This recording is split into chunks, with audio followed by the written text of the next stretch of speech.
দেখো, এই ফ্রি ফায়ারটা সামান্য একটা গেম হলেও এটা যে অনেক মানুষের জীবন পরিবর্তন করে দিয়েছে, আবার অনেক মানুষের জীবন যে ধ্বংস করে দিয়েছে, এটা আমাদের সকলেরই জানা। তবে সামান্য এই গেমটা যে গোটা একটা পরিবারকে আবার নতুন করে জীবন দান করবে, এটা আসলে সকলের অজানা ছিল। হ্যাঁ বন্ধুরা, আজকের গল্পটি এমনই একটা পরিবারকে নিয়ে যারা এই ফ্রি ফায়ার গেমটাকে একেবারেই সহ্য করতে পারতো না, বরং তাদের সন্তান যখন এই গেমটা খেলতো তারা আরও উল্টো বকাবকি করতো।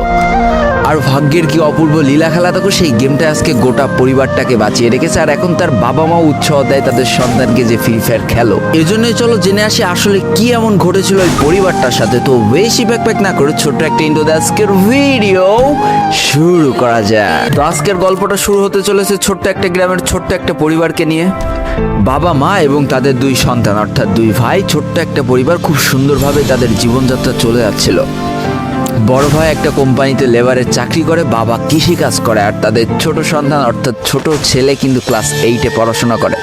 দারিদ্রতার বেড়াজালে আটকে পড়া পরিবারকে সাপোর্ট দেওয়ার জন্য তাদের বড় ভাইকে খুব অল্প বয়সে কাজে চলে যেতে হয়েছে।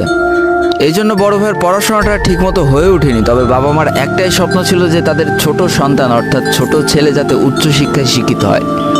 এই জন্য বাবা কৃষিকাজ করলেও সারাদিন মাঠে তুমুল কষ্ট করে এসে বাসায় যখন এসে দেখতো তাদের ছোট সন্তান পড়াশোনা করতেছে, সমস্ত কষ্ট এক চান্সে দূর হয়ে যেত। আর তাদের ছোট সন্তান পরিবারের অভাব দেখতে দেখতে বড় হচ্ছে, তো তাই সে একটা সময় ঠিক করেই ফেলে যে তাকে অনেক বড় হতে হবে, লেখাপড়া করে অনেক বড় মানুষের মতো মানুষ হতে হবে। আর ঠিক এমনটাই হতে থাকে। তাদের ছোট ছেলে খুব ভালো রেজাল্টও করতে থাকে, প্রত্যেক ক্লাসে টপ হতেও থাকে। তবে তার একটা বদ অভ্যাস ছিল, সেটা হচ্ছে ফ্রি ফায়ার গেম খেলা। করোনা চলার সময় যখন তার স্কুল বন্ধ হয়ে যায়, তখন তার বাবা এবং বড় ভাইয়ের জমানো কিছু টাকা দিয়ে তাকে একটা ফোন কিনে দেওয়া হয় অনলাইনে ক্লাস করার জন্য। তার ফোনটা ছিল 3 GB র্যামের একটা ফোন। তবে এইখান থেকেই তার ফ্রি ফায়ার গেমের সাথে পরিচয় হওয়া। সারাদিন পড়াশোনার ফাঁকে সময় পেলেই সে ফ্রি ফায়ার গেম নিয়ে বসে পড়তো। আগে যেমন বাইরে খেলাধুলা করতো, এখন সে আর বাইরে খেলাধুলা করে না, ঘরে বসে সারাদিন ফোন টিপে আর ফোনে গেম খেলে। এদিকে তার বাবা মা যখন ফ্রি ফায়ার গেম খেলা দেখতো তখন প্রচণ্ড পরিমাণ রেগে যেত, এমনকি মারধর পর্যন্ত করতো যে তুই এই গেম খেলা বাদ দিয়ে দে। তবে তাদের ছোট ছেলে যতই বাবা মার বাধ্য সন্তান হোক না কেন, ফ্রি ফায়ার গেমটা ছাড়তে সে একেবারেই নারাজ। প্রথম দিকে পড়াশোনার ফাঁকে ফাঁকে গেম খেললো, যখন তার বাবা মা তাকে বকা শুরু করে তখন সে রাতের অন্ধকারে গেম খেলা শুরু করে। তবে বন্ধুরা বলে রাখা ভালো, সে কিন্তু তার পড়াশোনা একেবারেই ঠিক রেখেছিল, অর্থাৎ গেমের কোনো কালো ছায়া পড়াশোনার উপরে কোনোদিনই সে পড়তে দেয়নি, যার কারণে তার রেজাল্টও মোটামুটি ভালোই হতো। এতদিন পর্যন্ত পরিবারের সবকিছু ঠিকঠাকই ছিল, এবার আস্তে আস্তে পরিবারটা একটু একটু করে ভাঙতে শুরু করবে। পরিবারের সকলের সম্মতিতে পরিবারের বড় ছেলের সাথে পাশের গ্রামের একটা মেয়ের বিবাহ সম্পন্ন করা হয়। আর যেন বিবাহের কয়েক মাস যেতে না যেতে বড় ভাইয়ের পরিবর্তন লক্ষ্য করতে শুরু করা যায়। এতদিন ছোট ভাইয়ের পড়াশোনা খরচ বড় ভাই আর বাবা মিলে চালিয়ে আসলো, এখন আর বড় ভাই কিন্তু ছোট ভাইয়ের পড়াশোনা খরচ দিতে রাজি হয় না। তবে তাতেও খুব একটা ফারাক পড়ে না, কারণ তাদের বাবা এখনো শক্তভাবে তাদের পরিবারটাকে ধরে রেখেছে, অর্থাৎ বাবা কিন্তু কৃষিকাজ করে তাদের পরিবারটা খুব সুন্দরভাবে চালিয়ে নিচ্ছিল। তবে বলে রাখা ভালো, হাতের 5টা আঙুল যেমন এক হয় না, পরিবারের প্রত্যেকটা সন্তানের মন মানসিকতাও কিন্তু এক হয় না। কিছুদিন পর বড় ভাই পুরোপুরি আলাদা হয়ে যায়, তার বউকে নিয়ে নতুন করে সংসার তৈরি করে। এমনকি একটা পর্যায়ে যে বড় ভাই তার পরিবারকে অস্বীকার করে দেয়, অর্থাৎ একটা টাকাও আর পরিবারে দিত না, সমস্ত টাকা সে নিজের সংসারেই খরচ করত। 4 জনের পরিবারটা ভেঙে যায় এখন 3 জনের পরিবার হয়ে গেল, বাবা মা আর তাদের ছোট সন্তান। এখন পুরো পরিবারের দায়িত্বটা বাবার উপরে পড়ায়, দিনরাত 24টা ঘন্টা হাড় ভাঙা খাটুনি করা শুরু করে দেয় তাদের বৃদ্ধ বাবা। এদিকে তাদের ছোট সন্তান সবটা কাছ থেকে দেখে অনেক কষ্ট পেত, তারপরেও তার করার কিছুই ছিল না, তাকে পড়াশোনাটা চালিয়ে যেতেই হবে, কারণ বাবা মার একমাত্র স্বপ্ন তাকে পড়াশোনা করে মানুষের মতো মানুষ হতে হবে। এদিকে বলে রাখা ভালো, পড়াশোনার পাশাপাশি কিন্তু সে ফ্রি ফায়ার গেমটা অনেক ভালো মতো খেলা শিখে গিয়েছিল। তার 3 GB র্যামের ফোন একটু ল্যাগ দিলেও মোটামুটি ভালোই খেলা যেত স্মুথ গ্রাফিক্সে। এমনকি সে আস্তে আস্তে টুর্নামেন্ট খেলাও শুরু করে। আর এখান থেকে যে টাকায় পেতো, 50 টাকা, 100 টাকা, 200 টাকা যা পেতো, সেই টাকাতে তার পরীক্ষার বই খাতা কিনতো, যাতে তার বাবার একটু কম পরিশ্রম করা লাগে, কম খাটনি করা লাগে। হায় রে, পরিবারের বড় ছেলে পরিবার থেকে আলাদা হয়ে গেল, আর ছোট ছেলে চিন্তা করছে বাবার কিভাবে কষ্ট কম করা লাগবে। এরই মাঝে সে একদিন চিন্তা করে, সে তো টুর্নামেন্টে অনেক ভালো পারফরমেন্স করছে, তাহলে তার একটা ইউটিউব চ্যানেল খোলার দরকার, অন্তত টুর্নামেন্টের ম্যাচগুলো ইউটিউবে ছাড়লো, যদি কপালে ভালো কিছু লেখা থাকে।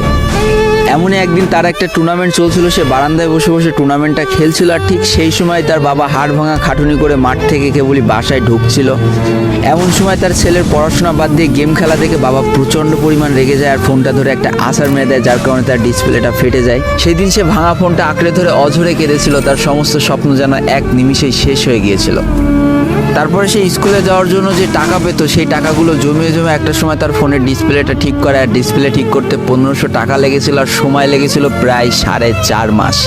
আর এই 4.5 মাসে সেই ইউটিউব চ্যানেলে যে জিমেলটা ছিল সেই জিমেলটাও সে ভুলে যায়, অর্থাৎ তার ইউটিউব চ্যানেলটাও নষ্ট হয়ে যায়। কিন্তু পরিবারের ছোট সন্তানরা একটু ঘাটতারা হয়, কোনোভাবে কোনো কিছুতে হার মানতে রাজি হয় না, যেমন আমি। তাই সে আবারও ফ্রি ফায়ার খেলা শুরু করে, আবারও নতুন করে ইউটিউব চ্যানেল খোলা শুরু করে। সব কিছু মোটামুটি ঠিকই চলছিল, পড়াশোনাও সে আগের মতোই চলতেছে, এইদিকে টুর্নামেন্টও চলতেছে, এইদিকে ইউটিউবে আস্তে আস্তে তার সাবস্ক্রাইবারও বাড়া শুরু করে, একটা দুইটা এমন করতে করতে। কিন্তু হঠাৎ করে তাদের পরিবারটা জীবনের সব থেকে বড় একটা ধাক্কা খায়। যেহেতু তাদের বাবা কৃষিকাজ করে তাদের পরিবার চালাতে হিমশিম খাচ্ছিল, পরিবারের এত প্রেশার, 24 ঘন্টা হাড় ভাঙা খাটুনি করতে করতে একটা দিন হঠাৎ করে উনি প্যারালাইসিস হয়ে যায়। তার ডান পাশের হাত এবং পা পড়ে যায়, যার কারণে সে একেবারে অক্ষম হয়ে পড়ে। আর এটাই ছিল তাদের পরিবারের সব থেকে বড় কালো অধ্যায়। তবে সব থেকে কষ্টের ব্যাপার কি ছিল জানো? পরিবারের এত খারাপ সময়ও তাদের বড় ভাই কিন্তু তাদের পাশে এসে দাঁড়ায় না। এবার শুরু হয় তাদের পরিবারে আসল কষ্ট। না ছোট ছেলের পড়ার টাকা আছে, না বাবার ওষুধ কেনার টাকা আছে, না তাদের 3 বেলা ঠিক মতো খাবার টাকা আছে। কি আর করবে, পরিবারে এই অসহায় অবস্থা দেখে না খেয়ে তো মরা যায় না, তাই তাদের মা লোকের বাসায় কাজ করা শুরু করে দেয়। কিন্তু কাজ করে 3 বেলা খাবার জোটানো গেলেও বাবার ওষুধ আর সন্তানের পড়াশোনার খরচ চালাতে হিমশিম খাচ্ছিল তাদের মা। ঠিক এই সময়টায় পরিবারের ছোট ছেলে সারাদিন চিন্তা করতে থাকে যে আসলে তার কি করা উচিত, কি করলে পরিবারের সবাই ভালো থাকবে, কি করলে বাবার ওষুধ কেনার টাকা সে জোগাড় করতে পারবে, কি করলে বাবা মার স্বপ্ন পূরণের জন্য সে পড়াশোনা করতে পারবে। তার সামনে শুধু একটা অপশনে খোলা ছিল, সেটা হচ্ছে ফ্রি ফায়ার গেমটা। কি আর করবে, সারাদিন সে পড়াশোনা করতো আর সারা রাত ফ্রি ফায়ার গেম খেলে খেলে ভিডিও আপলোড করা শুরু করে ইউটিউবে। তোমরা শুনলে অবাক হয়ে যাওয়া, 24টা ঘন্টার মধ্যে সে মাত্র 4.5 ঘন্টা ঘুমাতো। দিনের বেলা স্কুলে থাকতো, স্কুল থেকে এসে সে একটা চার দোকানে কাজ করতো, চার দোকান থেকে বাসায় এসে পড়াশোনা করতো, পড়াশোনার পরে রাত্রেবেলা ফ্রি ফায়ার গেম খেলে ভিডিও আপলোড করতো। সৃষ্টিকর্তা হয়তো তাদের কষ্টটা দেখেছিল, তাই তার বেশি দিন কষ্ট করা লাগেনি। 4.5 মাসের মাথায় তার একটা ভিডিও ভাইরাল হয়ে যায়। ব্যাস, লাইফের মোড়টা এইখান থেকে ঘুরে গিয়েছিল। তোমরা সকলে জানো একটা ভিডিও ভাইরাল হলে আসলে কি হয়।